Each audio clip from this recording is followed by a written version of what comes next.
Good morning dear students. आज की कक्षा में हम पढ़ेंगे पत्र लेखन यानी लेटर राइटिंग। तो पत्र किस तरह लिखा जाता है, पत्र के प्रकार कितने होते हैं और पत्र में क्या क्या लिखना आवश्यक होता है, ये सारी बातें आज के वीडियो में देखेंगे।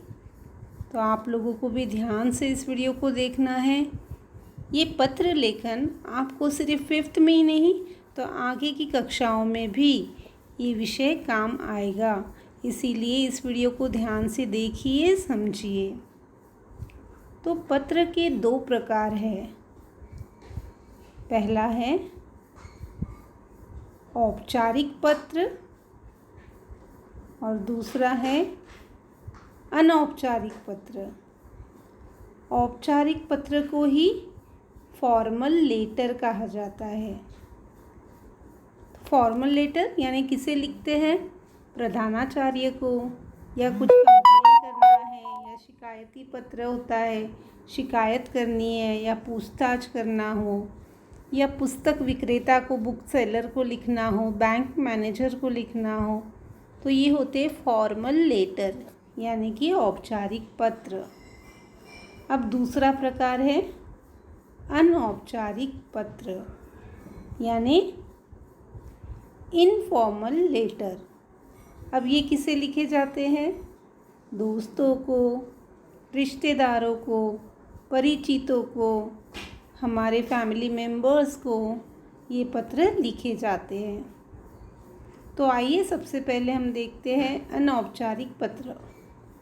तो ये जो पीपीटी है, इस पीपीटी के माध्यम से आज हम सीखेंगे कि अनौपचारिक पत्र किसे कहते हैं, अनौपचारिक पत्र का प्रारूप यानी फॉर्मेट कैसा होता है, इन पत्रों का आरंभ और समापन यानी एंडिंग कैसे किया जाता है।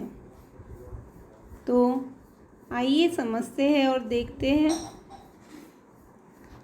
जिन लोगों से हमारे आत्मीय संबंध होते हैं उनके द्वारा एक दूसरे को लिखे जाने वाले पत्र अनौपचारिक पत्र कहलाते हैं। अनौपचारिक पत्र मतलब इनफॉर्मल लेटर। जिन लोगों से हमारे आत्मीय संबंध मतलब हमारा अटैचमेंट होता है, हमारे रिलेशन एकदम घरेलू होते हैं, उन्हें कहा जाता है, उनके द्वारा हम एक दूसरे को जो पत्र लिखते हैं तो उसे कहते हैं अनौपचारिक पत्र। इन पत्रों में बिना संकोच के अपने विचार प्रकट किए जाते हैं। इनमें बनावटीपन नहीं होता, कोई फॉर्मेलिटीज़ नहीं होती है, ऐसी कोई बातें नहीं होती है इसमें फॉर्मेलिटीज़ की। ऐसे पत्र सगे संबंधियों, मित्रों आदि को लिखे जाते हैं। इन पत्रों में एक दूसरे के प्रति प्रेम, स्नेह, क्रोध तथा उल्हाना आदि के भाव अपनेपन के साथ प्रकट होते हैं। सभी प्रकार के सामाजिक पत्र इस श्रेणी में आते हैं। तो अनौपचारिक पत्र किसे कहा जाता है, आपको समझ में आया। जो हम फैमिली मेम्बर्स को, अपने सगे संबंधियों को, रिश्तेदारों को यानी पत्र लिखते हुए होते हैं अनौपचारिक पत्र। अनौपचारिक पत्रों के अंतर्गत जिन पत्रों को शामिल किया गया है वे हैं बधाई पत्र, शुभकामना पत्र, धन्यवाद पत्र, संवेदना पत्र और बहुत से अलग अलग पत्र हैं जिन्हें औपचारिक पत्रों के अंदर शामिल किया गया है। बधाई पत्र यानी जानते हो ना आप लोग, हाँ। अब अनौपचारिक पत्रों का प्रारूप, उसका फॉर्मेट कैसा होना चाहिए, कैसा होता है। तो पत्र के बाई ओर, बाई मतलब लेफ्ट साइड में, पत्र भेजने वाले मतलब अपना, हम, हमारा पता और दिनांक और पत्र प्राप्त करने वाले के प्रति संबोधन, फिर पत्र प्राप्तकर्ता से संबंध के अनुसार अभिवादन, फिर क्रम के अनुसार पत्र लिखने का कारण, विषय, विस्तार, परिवार के अन्य सदस्यों के प्रति अभिवादन, समापन, फिर बाईं ओर पत्र लिखने वाले का पत्र, प्राप्त करने वाले से संबंध और पत्र लिखने वाले का नाम। इस प्रकार अनौपचारिक पत्रों का फॉर्मेट होता है। ठीक है, तो ये फॉर्मेट है अनौपचारिक यानी इनफॉर्मल लेटर का। अब देखिए यहाँ पे संबंध, नाम या पद, अपने छोटों का, अपने से जो छोटे हैं उनका, और अपने मित्र सहेली बराबर वालों का, फिर अपने से बड़ों का। अब देखिए संबोधन, यदि आपसे छोटे हैं तो हम क्या संबोधन लगाते हैं?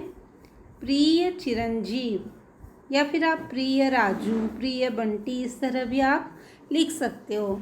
यदि आपसे अपने से पत्र लिखने वाला जो है उससे छोटे हैं तो, और आपके बराबरी के हैं तो प्रिय, प्रियवर, बंधुवर, और आपसे बड़े हो तो आदरणीय, पूजनीय माताजी, पूज्य पिताजी, इस तरह। ये है संबोधन, इसे कहा जाता है संबोधन। फिर अभिवादन, अभिवादन यदि आपसे छोटों को आप पत्र लिख रहे हो तो अभिवादन में जो अंत में लिखा जाता है, जो इस प्रकार लिखा जाता है, सुखी रहो, शुभाशीष, आशीर्वाद। फिर मित्र सहेली है तो सप्रेम नमस्ते।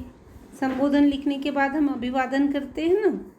फिर अपने से बड़े हैं तो प्रणाम, सादर प्रणाम, सादर नमस्ते, चरण स्पर्श, इस तरह का अभिवादन करते हैं। फिर पत्र के अंत में लिखे जाने वाले वाक्यांश, अंत में जब पूरा मैटर हो जाता है उसके बाद हम नीचे लिखते हैं तुम्हारा या तुम्हारी प्रिय मित्र, तुम्हारी प्रिय सखी, और नीचे अपना नाम।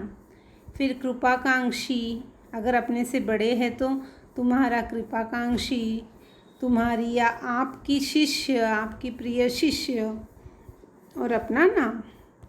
इस तरह से हम संबोधन, अभिवादन और पत्र समाप्ति के बाद में लिखते हैं। अब देखिए यहाँ पे आपको एक पत्र दिया गया है, दिखाया गया है, जिसे ध्यान से देखिए। अपने छोटे भाई को पत्र लिखिए जिसमें कुसंगति से बचने की सलाह दी गई है। यहाँ पे पूरा फॉर्मेट दिया है। अब ये अनौपचारिक मतलब इनफॉर्मल लेटर का ये एक सैम्पल है। तो देखिए सबसे ऊपर लेफ़्ट साइड में बाई ओर पहले हमारा जो पत्र लिख रहा है उसका एड्रेस यानी पता लिखा गया है। फिर उसके बाद दिनांक लिखी गई है 1 दिसंबर 2020। फिर संबोधन प्रिय मोहित, क्योंकि आपसे छोटा है, अपने छोटे भाई, तो छोटे भाई के लिए हमने प्रिय मोहित इस तरह संबोधन किया है। फिर अभिवादन सप्रेम नमस्ते। फिर मैटर, आशा करता हूँ तुम स्वस्थ और सकुशल होगे, तुम्हारी याद आ रही थी और बहुत समय से तुम्हें पत्र भी नहीं लिखा था। आज ही माँ ने तुम्हारा पत्र पढ़ाया, जिसे पढ़कर अत्यंत दुख हुआ कि तुम ऐसे लड़कों के साथ रहते हो जिनका व्यवहार और आदतें अच्छी नहीं हैं। तुमने तो सुना ही होगा कि संगति का असर व्यक्ति पर पड़ता है। इसी कारण से मासिक परीक्षा में तुम्हारे निराशाजनक अंक आए हैं। तुम तो जानती ही हो कि माता पिताजी तुम्हारी शिक्षा के लिए तुम पर कितना रुपया खर्च कर रहे हैं। हमें तुमसे बहुत उम्मीदें हैं। अब भी समय है, बुरे बच्चों का साथ छोड़ दो और मन लगाकर पढ़ाई करो। इससे तुम्हारा भविष्य उज्जवल होगा। आशा है तुम मेरी सलाह मानोगे और मन लगाकर पढ़ाई करोगे। तो इस तरह से, और फिर नीचे हम पत्र के अंत में हम लिखेंगे तुम्हारा बड़ा भाई शुभाशीष, इस तरह से लिख सकते हो। तो आपको समझ में आया किस तरह से पत्र का फॉर्मेट है।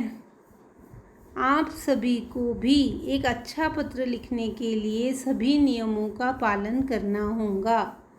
हमें जिन जिन मुख्य बातों को ध्यान रखना है वे इस प्रकार है कि पत्र की भाषा को सरल और सहज रखें, वाक्य छोटे और क्लियर यानी कि स्पष्ट बनाएं, विराम चिन्हों का प्रयोग सावधानी से करें। कहीं भी कुछ भी विराम लगा दोगे तो फिर वो उसका अर्थ ही बदल जाएगा। तो इस प्रकार से पत्र लिखे जाते हैं।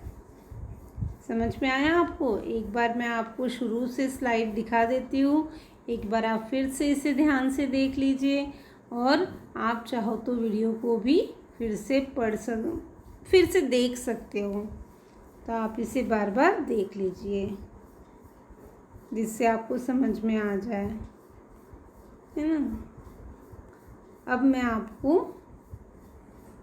अगली वीडियो में या अगले वर्कशीट में पत्र लेखन का एक टॉपिक दूंगी जिस पे आपको पत्र लिखना होगा, ठीक है। इसीलिए आप फिर से एक बार इसे देख लीजिए जिससे आपको अच्छे से समझ में आ जाएगा पत्र का फॉर्मेट कैसे है, पत्र किस तरह से लिखा जाता है, ठीक है।